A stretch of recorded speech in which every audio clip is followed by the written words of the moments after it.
Hello everyone, this is Rie with One Piece chapter 1116 summary, titled Conflict. Thank you Pew for providing the summary.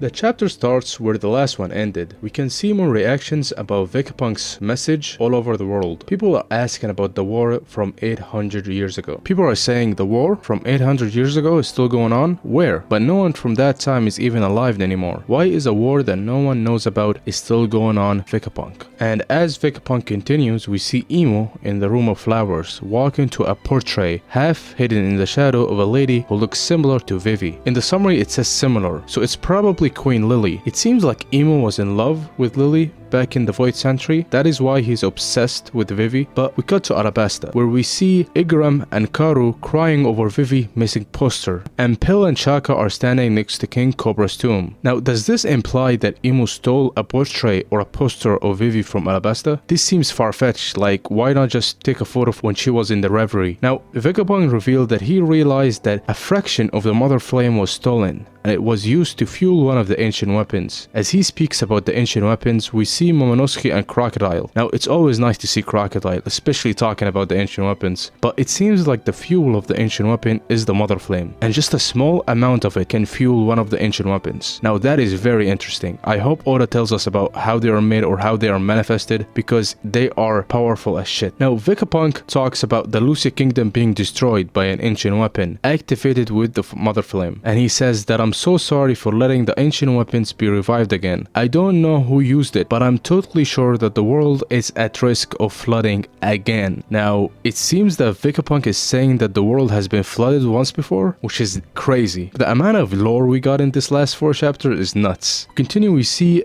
Modo, the milkmaid from the Lucia Kingdom, and Vice Admiral Komili from Ace Cover Story, with their shocking reaction discovering that the Lucia Kingdom has been destroyed by the ancient weapon. In Prodan's kingdom, King Elizabelo II asked one of his advisory to check the status of the Lucia Kingdom, since there is new news about the Lucia Kingdom getting destroyed or disappearing. We cut to New Marineford, where we can see Sengoku and Tesoro reactions to the news. Sengoku is stress eating while Akainu is burning a cigarette in his hand, saying, "So you are really saying everything, Vegapunk." So it seems like Akainu knows about all of this, which is interesting. I wonder if he knows about Imo, because if Sabo and Wapol were able to find out, I don't know how Akainu and Sengoku haven't figured it out yet.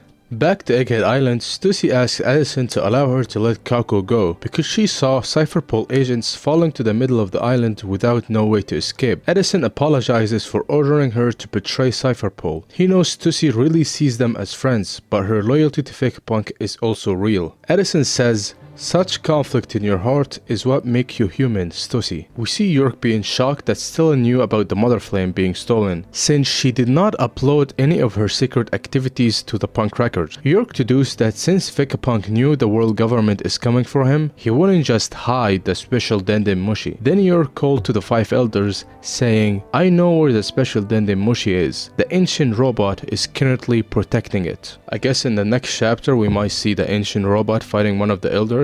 Oda will probably make him as strong as one of them, which would make for an interesting fight. We go back to Vegapunk, where he reveals that Joy Boy plans to pass on all 3 ancient weapons to later generations. Vegapunk does not understand why Joy Boy tried to do such thing. That is why he cannot say which side is good or evil in this conflict. Vegapunk says, "But that will become clear one day, and on that day, the world will be at risk of flooding again. This is my warning." It looks like Joybo was in possession of the 3 ancient weapons in the Void Century. I guess that would explain how he was able to hold himself against all these kingdoms. We cut to Fishman Islands, where we see Shirahoshi's reaction to Vegapunk saying that Joyboy plans to pass on the ancient weapons. Then Vegapunk continued by saying, "There are still many mysteries about the Void Century, but there is one group of people that know everything, the Pirate King and his crew." As Vegapunk talks about the Roger Pirates, we see Crocus in Twin Cape. Then we cut to Sabaori Archipelago,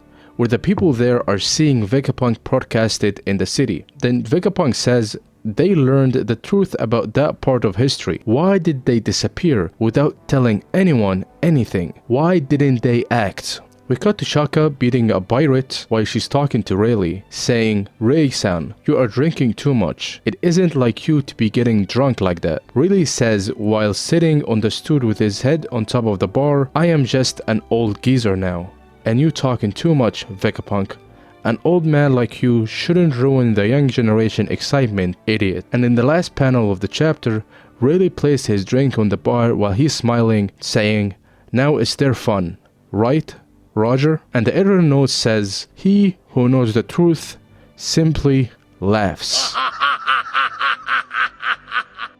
And that's the summary. Now, it seems like Roger and his crew refuse to tell anyone about these informations. They prefer to let the world search for it rather than telling them. A lot of people, especially in Twitter, are saying that Roger now is a fraud because he's not telling anyone these information, which we kinda knew that Roger kept the Void Century to himself and his crew because it's not their time. It's actually making me realize how much Roger and Luffy are alike. Where Luffy did not want to hear about what is the One Piece from Rayleigh, Roger did not want to let the world know what the One Piece is until the right time, which means both of them don't like spoilers. This actually make me think, will Luffy and the Straw Hat say what the One Piece is to the world come end of the story? But overall, a lore dense chapter, similar to the last 3. This chapter also is only 13 pages. And since we are on break next week, hopefully Oda takes the rest he needs. But yeah, don't forget to like and subscribe, and peace.